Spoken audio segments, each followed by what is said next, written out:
Hello fellow Plarium employees, this is Rufus Shinra coming back with a new Raid Shadow Legends video as promised earlier today, and as I told you in a sneak peek, we will be going through the new changes that are announced for the upcoming update 4.60.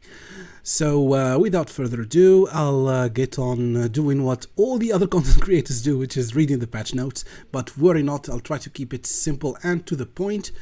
Alright, so let's jump into the frame. Cool, so update 4.60 is here. I will not bore you with the usual details that we see.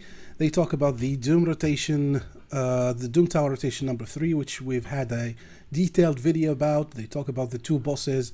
I believe everyone at this point is familiar, or at least has heard about their kits. So I will not be boring you with those details. So this is the first boss with the Fortitude set, the second boss with the Lethal set.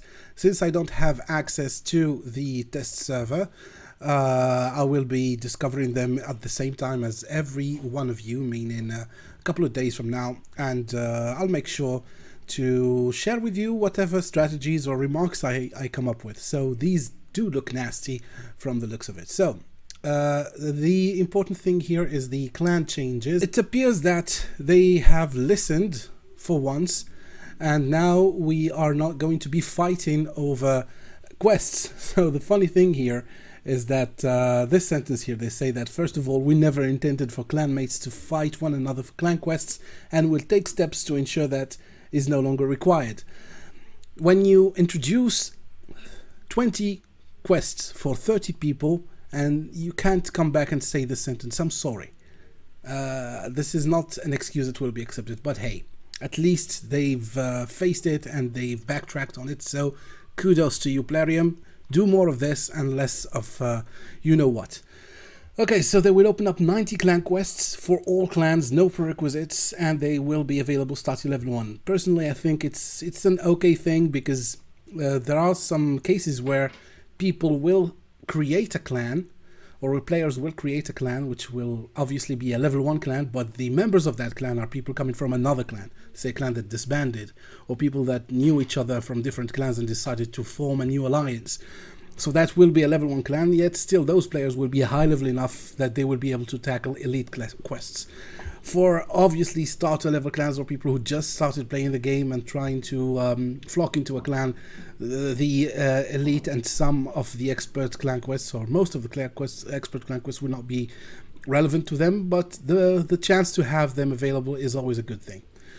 They also will be upping up the rewards from clan quests, so the basic will give 100 instead of 50, the expert will give 200 up from 150, and the elite will give 350 up from 300, so that's all cool. The other piece of information here is that we will get a new set of accessories. So when Cyrilla and Banana Jam were talking about revenge accessories, everybody thought it was a slip of the tongue and they meant reaction.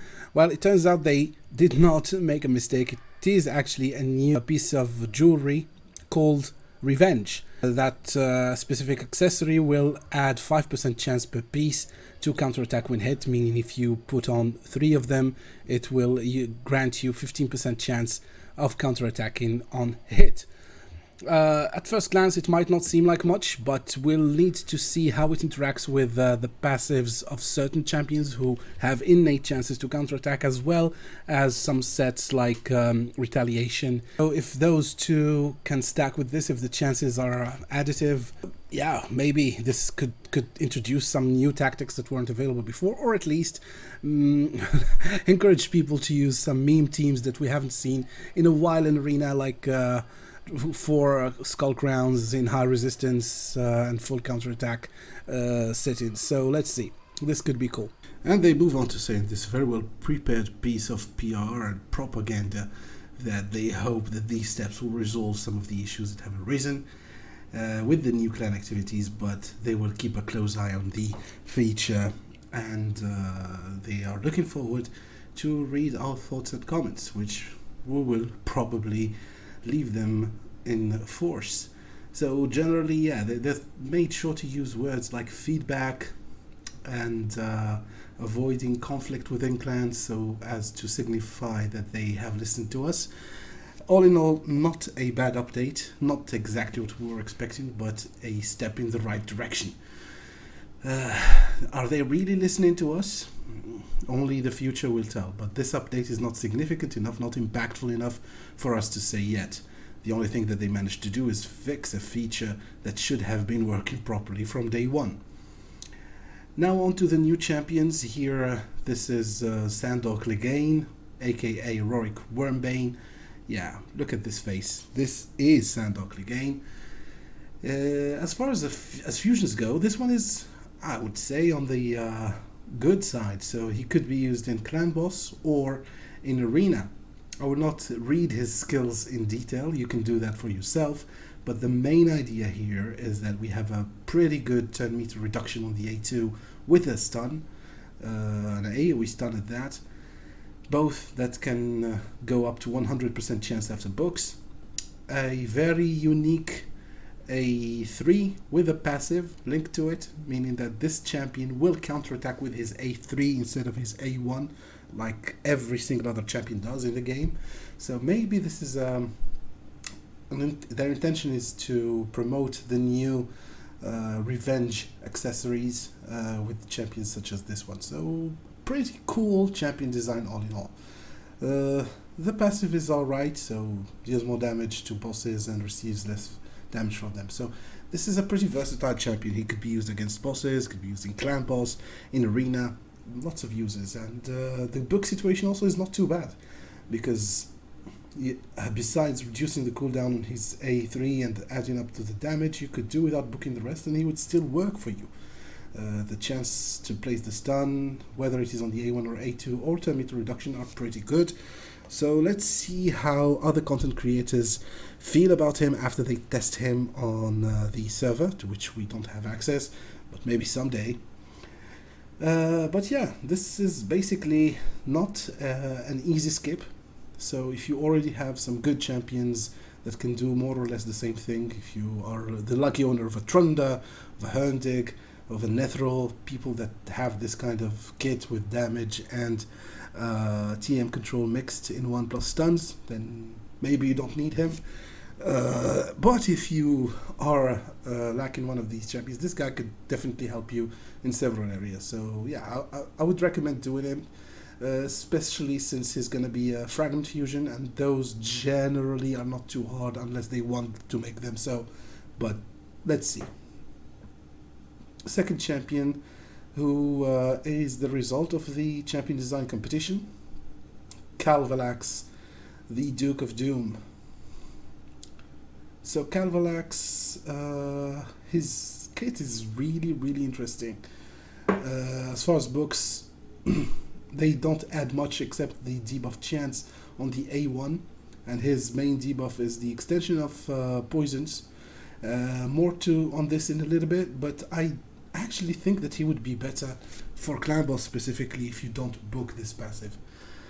The A2, he has a chance of placing an extra hit for each poison on the enemy, and this basically goes up to 3 extra hits, and this basically will always proc 3 times if you use this champion with proper accuracy, because his passive places a ton of poisons, not only at the start of the fight or the round as they call it, but also each turn he has a 50% chance of placing a poison. So overall, yeah, this guy will place poisons. He will place a ton of poisons. He will deal more damage as he places poisons. He will extend those poisons, so he'll do a lot. As I see him, he could be, depending on how fast this passive is at the start of the round, he could be a really good champion to pair with Poison Explosion champions like Xavier or Elnarol to do fast clears of Dragon 20, for instance, or level 20 dungeons. So yeah, this would be a really good use for him. In Clan Boss, what I am seeing is that this might be a detriment, his poison extension. For instance, if you book it to 55% chance of proccing, with all the poisons he places, he could basically lock you out of other debuffs. If you're using him in an unkillable team, he could lock you out of defense down and weaken, or if you're using a non-unkillable team, he could fill up the debuff bar so that you don't place an attack down. Of course, all of these can be prevented if you tune the team properly, but this is a little bit risky. That said, still a great champion, an occult brawler on steroids, and looks like he's going to do some damage with all these damage buffs from books. I don't know about the multipliers yet, nobody knows, but from the looks of it, it does look like someone who can do damage in PvE content. Alright, so looks like this will be it for our 4.60 update today. It's actually, I could get used to this. It's pretty easy to fill out a 10-minute video just reading a document. Let's jump on that bandwagon. So yeah, these were my thoughts. I will make sure to delve more in depth, as I said, on the bosses for the Doom Tower as soon as we get them.